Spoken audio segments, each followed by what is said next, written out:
na lamang po tayong 22 minutes bago po sumapit ang alas 8 ng umaga.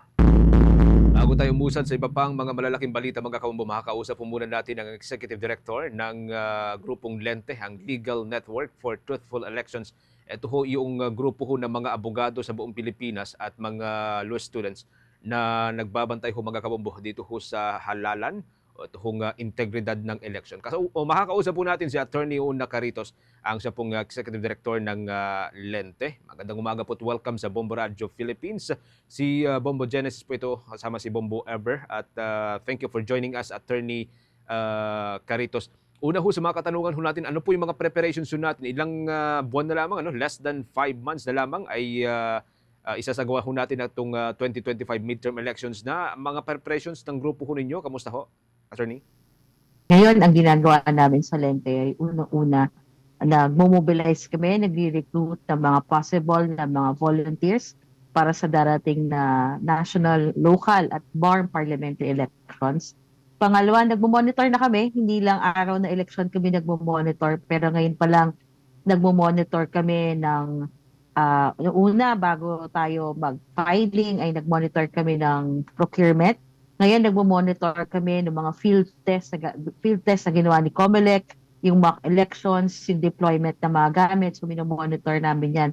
Aside sa monitoring yung ng mga bagay na may kinalaman doon sa mga makinang gagamitin sa election, nagmo-monitor din kami ng information space kasi malaking problema simula na nagkaroon tayo ng evolution ng paggamit ng mga iba't ibang online platforms, yung disinformation na tinatawag natin. So nagmo-monitor tayo ng disinformation.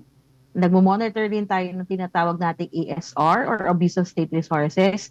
Ito yung paggamit ng mga pondo ng gobyerno, mga tao ng gobyerno para sa kampanya ng mga nakaupo o yung mga tinatawag natin incumbent. Pangatlo, at hindi huli, ay yung pag-educate sa mga tao ng mga batas pang eleksyon natin, mga polisiya ng COMELEC at yung mga iba't ibang electoral issues katulad nga na nabanggit ko kanina, katulad ng disinformation, abuse of state resources, campaign finance, premature campaigning. So yun yung tatlong primary na ginagawa ng Lente. Ngayon pa lang, bago pa tayo mag-araw ng election.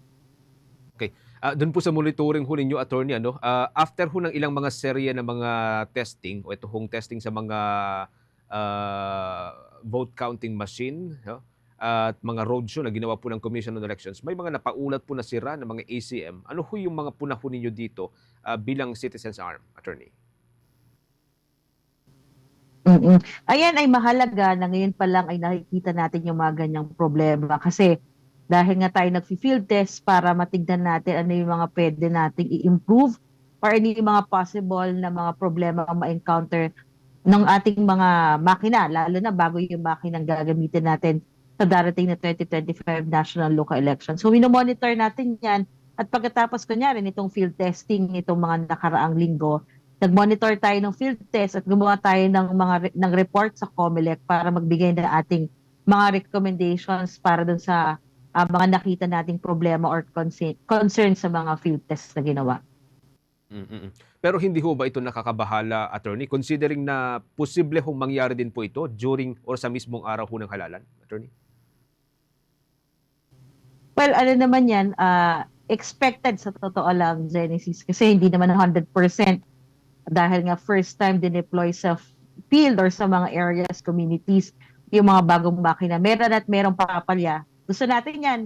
Ngayon pa lang pumalya sila kasi ayaw natin makita pumalya sila sa araw ng election. So, doon sa ginawa ng COMELEC, doon sa mga reports natin, yan naman ay tinanggap ng COMELEC at nagbigay sila ng kanilang sagot na yan na i-consider nila.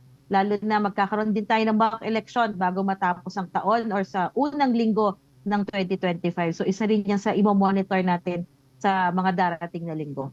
Okay. Bombo Ever, were your questions? Sa ibang issue naman po, as early as now, meron na pong mga violence spot killings na bumibiktima po sa mga kandidato. Marami po dito ay dyan po sa may Bangsamoro Autonomous Region, Muslim Mindanao. Kumusta po yung pagsubaybay niyo po dito?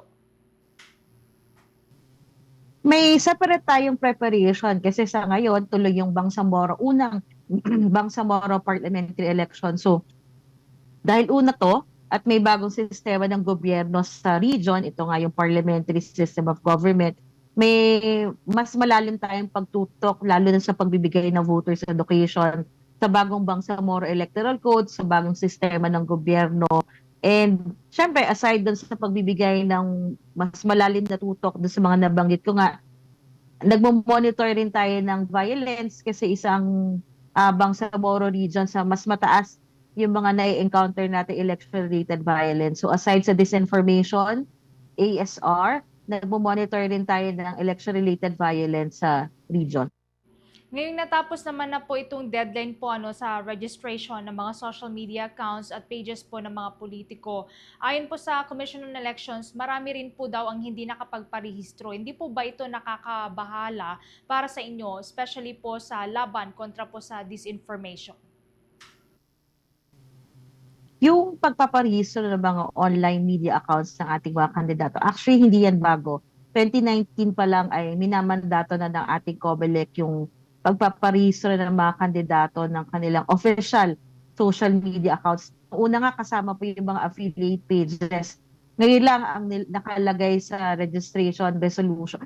As a resolution ni COMELEC ay mga official pages na lang yung kailangan i-register ng ating mga political parties at candidates. Yung palagi namin dyan, yan ay mini-welcome namin sa Lente kasi nakikita namin yan na isang paraan para kahit papaano mag-monitor ng information space ng ating Commission on Elections and at the same time, mag-monitor rin ng mga online spending o yung mga gastos sa mga iba't ibang online platforms yung ating mga kandidato at mga political parties. Pagdating doon sa compliance, hopefully mas maraming mag-comply kasi hindi pa sa pupunta sa deactivation ng mga pages kunyari.